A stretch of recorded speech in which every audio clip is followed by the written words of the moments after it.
네, 민간인 해외 순방 동행, 친인척 채용 등이 불거지면서 이른바 비선 논란이 커지고 있습니다. 대통령실은 여전히 기존 공약대로 제2부속실을 만들 계획이 없다는 입장인데요. 이런 가운데 야당은 대통령실 사유화를 주장하면서 총공세에 나섰습니다. 보도에 박석영 기자입니다. 윤석열 대통령 외가 육촌이 대통령실 선임 행정관으로 근무하며 사실상 영부인을 보좌하는 제2부속실 업무를 맡았다는 의혹이 나오면서 비선 논란이 불붙었습니다. 대통령실은 공적 조직에서 공적 업무를 하는 사람을 비선이라 하는 건 명백한 허위 사실이자 악의적 보도라고 강하게 반박했습니다.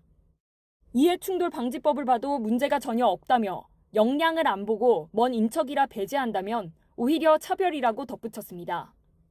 이에 앞서 대통령실 이원모 인사비서관 배우자가 민간인 신분으로 나토 해외 일정에 동행한 사실이 드러나면서 파장이 커지는 데 대해서도 대통령실은 절차상 하자가 없다고 못 박았습니다.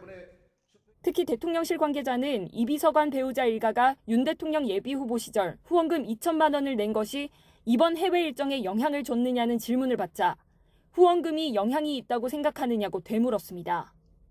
여당 역시 결국은 능력과 전문성의 문제라며 대통령실 해명에 힘을 실었습니다. 미국에서 트럼프 때 딸과 그 사위까지도 다 공직을 맡았었잖아요. 딸과 사위가 공직을 맡았다라는 것을 비판한 적은 없습니다. 능력이 되느냐, 전문성이 있느냐, 잘하느냐 여기에 비판을 해야 되는 것이죠. 반면 야당은 비선 정치, 대통령실 사유화라며 십자포화를 쏟았습니다.